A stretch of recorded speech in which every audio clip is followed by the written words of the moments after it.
Andhra style chicken fry ఎలా చేసుకోవాలో ఈ వీడియోలో చూద్దాం రండి. ఫస్ట్ చికెన్ని బాగా క్లీన్ చేసుకొని ఒక గిన్నెలో పెట్టుకోవాలి. గిన్నెలో పెట్టుకున్న తర్వాత రుచికి సరిపడంత కారము మరియు 1 టేబుల్ స్పూన్ పసుపుని వేసుకోవాలి. రుచికి సరిపడా ఉప్పుని కూడా వేసుకోవాలి. వీటిని వేసుకొని బాగా కలుపుకోవాలి.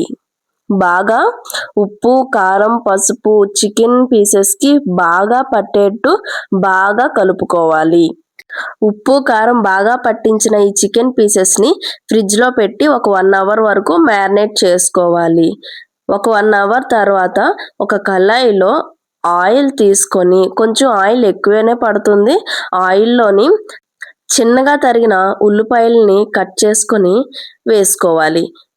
ఆ ఉల్లిపాయలు అనేవి ఎంత చిన్నగా ఉంటే మనకి కలుపుకోవడానికి అంత బాగుంటుందన్నమాట. గ్రేవీలా మనకి బిర్యానీలోకి కలుపుకోవడానికి బాగా ఉంటుంది. ఓకేనా. ఉల్లిపాయలు బాగా వేగిన తర్వాత ఇలా లైట్ గోల్డెన్ కలర్కి మారిన తర్వాత మనము ఇందులో అల్లం వెల్లుల్లిపాయ పేస్ట్ని యాడ్ చేసుకోవాలి. అల్లం వెల్లుల్లిపాయ పేస్ట్ అనేది అప్పటికప్పుడు తయారు చేసుకుంటే రుచి చాలా బాగుంటుంది. ఈ పచ్చివాసన పోయే వరకు అల్లం వెల్లుల్లిపాయ పేస్ట్ని ఆనియన్స్తో పాటు బాగా కలుపుకోవాలి. పచ్చివాసన పోయే వరకు బాగా కలుపుకోవాలి. బాగా కలుపుకున్న తర్వాత చికెన్ పీసెస్ ఆల్రెడీ మ్యాగ్నేట్ చేసాం కదా 1 అవర్, ఆ చికెన్ పీసెస్ని ఇందులో వేసుకోవాలి. ఇందులో ట్రాన్స్ఫర్ చేసిన తర్వాత బాగా కలుపుకోవాలి. బాగా కలుపుకొని మూత పెట్టి లో ఫ్లేమ్లో మూత పెట్టి బాగా ఉడికించుకోవాలి. మూత పెట్టిన తర్వాత ఒక 10 నిమిషాలకి చికెన్లో ఉన్న వాటర్ అంతా బయటకు వస్తుంది. ఆ వాటర్తోనే మనం చికెన్ని బాగా వేపుకోవాలి. మనం ఎక్స్ట్రాగా ఎటువంటి వాటర్ని మనం యాడ్ చేయాల్సిన అవసరం లేదు. ఈ కొంచెం వాటర్తోనే మనకి చికెన్ అంతా బాగా మగ్గిపోతుంది. బాగా ఫ్రై చేస్తే ఆ వాటర్ కూడా మనకి ఎవాపరేట్ అయిపోయి ఓన్లీ ఆయిల్ సెపరేట్ అవుతుంది. ఆయిల్ సెపరేట్ అయ్యే వరకు మనం బాగా ఫ్రై చేసుకోవాలి. ఫ్రై చేయడానికి కొంచెం టైం పట్టినా చాలా రుచికరంగా ఉంటుంది. ఇప్పుడు కొంచెం కస్తూరి మేతిని కూడా యాడ్ చేస్తున్నాను ఫ్లేవర్ కోసం. కస్తూరి మేతిని కూడా యాడ్ చేసిన తర్వాత కొంచెం బాగా కలుపుకోండి. చూసారా ఆయిల్ ఎలా సెపరేట్ అయిందో. దీని మీద చీల్చుకున్న పచ్చిమిరపకాయలను కూడా వేసుకోవాలి. పచ్చిమిరపకాయలను వేసుకొని కొంచెం బాగా కలనివ్వండి. మనం కారం వేసుకునేటప్పుడు మీ రుచికి కొంచెం తక్కువే వేసుకోవాలి. ఎందుకంటే పచ్చిమిరపకాయల కారం కూడా యాడ్ అవుతుంది కాబట్టి బాగా కలుపుకొని మూత పెట్టుకోవాలి.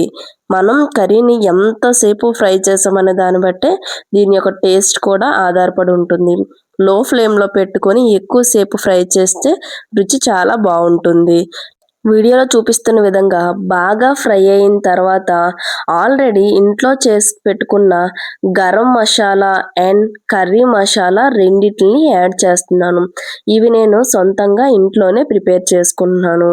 మీకు ఇవి ఎలా తయారు చేసుకోవాలంటే నాకు కామెంట్ సెక్షన్లో కామెంట్ చేయండి. గరం మసాలా అండ్ కర్రీ మసాలా ఎలా తయారు చేయాలో మీకు వీడియో చేసి చెప్తాను.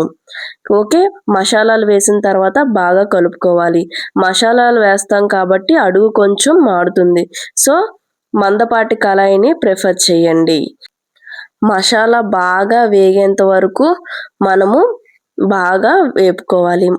తరువాత కరివేపాకు రెమ్మల్ని ఫ్రెష్గా ఉన్నవి ఇందులో కర్రీలోకి యాడ్ చేసుకోవాలి. కరివేపాకు ఫ్లేవర్ అనేది చాలా బాగుంటుంది.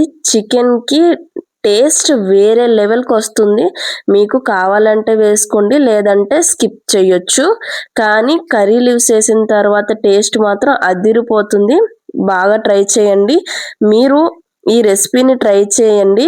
మీకు ఎలా వచ్చిందో టేస్ట్ మాత్రం ఖచ్చితంగా కామెంట్ సెక్షన్లో కామెంట్ చేయండి. మీకు ఈ వీడియో నచ్చినట్టయితే లైక్ చేయండి, షేర్ చేయండి, సబ్స్క్రైబ్ చేయండి. రుచి మాత్రం అదిరిపోయింది. ఎవరైనా సరే అబ్బా అని అనాల్సిందే.